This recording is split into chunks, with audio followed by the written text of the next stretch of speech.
You've watched the motivation videos, you've read the quotes, you've promised yourself this time will be different, and yet, here you are again scrolling, procrastinating, feeling stuck. Here's the truth, nobody tells you. Motivation is a lie. Not the feeling itself, but the way we've been taught to chase it. We're hunting for the wrong thing entirely. Today, I'm going to show you what actually works backed by neuroscience, behavioral psychology, and the uncomfortable truths that the self-help industry doesn't want you to know.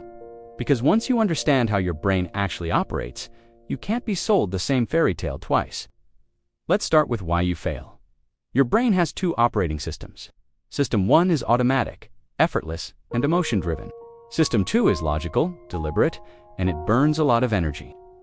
Every single motivation video you've ever watched targets System 1-8, gets you hyped, pumped, ready to conquer the world. And then what happens? System 1 fades, because emotions always do. Here's the neuroscience behind it. Motivation is just dopamine. It's your brain's prediction of a reward. When you watch that inspiring video, your brain gets a dopamine hit from just imagining success, not from actually achieving it. You feel good, so your brain thinks the job is done. That's why you can spend hours planning your perfect morning routine, but never actually do it. The industry has sold you inspiration as a product. But inspiration without a system is just entertainment.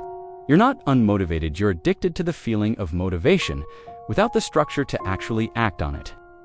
So what's the alternative? Stop chasing motivation. Start building compulsion. Compulsion is what makes you brush your teeth without thinking. It's what makes a writer write even when they don't feel like it. James Clear calls these identity-based habits, but let's go deeper. Your brain has something called the basal ganglia. That's the habit center.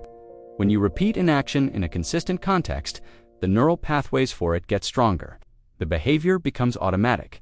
This is way more powerful than motivation because it doesn't require willpower. It requires repetition. Here's the formula.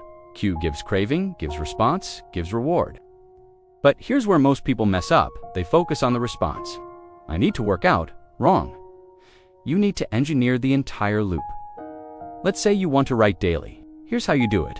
The cue the night before. Set your coffee maker to brew right next to your laptop. The craving, make the first 2 minutes ridiculously easier. Only job is to open the document. The response, write one terrible sentence.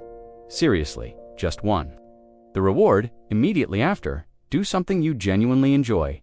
Check your phone, have a piece of chocolate, whatever. Why does this work? Because your basal ganglia doesn't care about quality.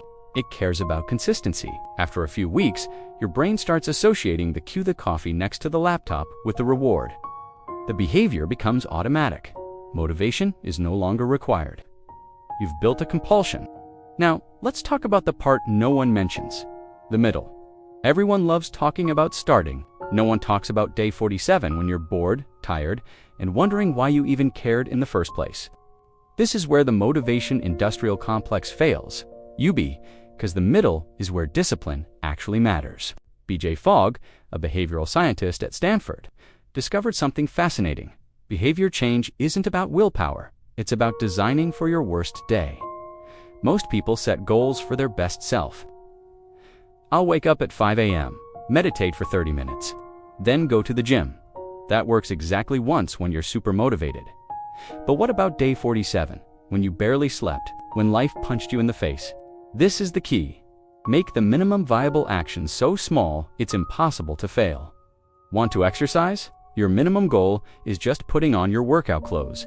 That's it. Not the workout, just the clothes. Want to read more? Your minimum is opening the book to the first page. Most days, you'll do more. But on your worst day, you'll still maintain the identity. I'm someone who shows up. The neuroscience backs this up. When you complete even a tiny action, your brain releases a little bit of dopamine. That dopamine makes the next action easier. It's all about lowering what is called activation energy. The hardest part is always starting. Once you're in motion, momentum takes over. And now for the uncomfortable truth. Here's what I need you to understand. You don't need motivation. You need consequences. I know that's not pretty, but evolution didn't wire us to do hard things for abstract future rewards. We're wired to avoid immediate pain. This is why deadlines work, why public commitment works, why betting money on your goals works. You're not creating motivation, you're creating a present tense consequence that your System 1 brain actually cares about. Psychologist Stan Ehrlich found that people perform better with external structure than with their own internal drive. Want to write a book? Don't rely on passion. Join a group where you have to submit pages every single week. Want to finally go to the gym consistently? Get a workout partner who will be disappointed if you bail. And here's the twist. Embrace the suck. Stop waiting to feel like it. The feeling comes after the action, not before. Every successful person you admire does things they don't feel like doing. The difference is, they've accepted that discomfort is the price of admission for success. So let's bring this all home. Motivation isn't the problem. Relying on it is. Your actual system for change looks like this. First, design for automaticity. Make your desired behavior so easy that it's harder to skip than to just do it. Second, engineer consequences. Make the problem your future self will face into a problem your present self has to deal with. Third, protect the streak. Never miss twice. One missed day is a mistake. 2 is the beginning of a new negative pattern. And finally, redefine success. The goal isn't perfection. The goal is showing up, especially on your worst day. You don't need another pep talk. You need a system that works when you're tired, uninspired, and ready to quit. Because that's real life. The unsexy truth is this: consistency beats intensity, systems beat goals, and showing up beats talent.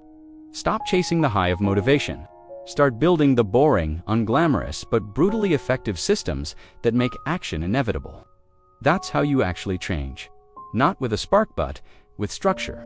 Now go engineer your life instead of waiting to feel ready. Because you never will. Thanks for watching.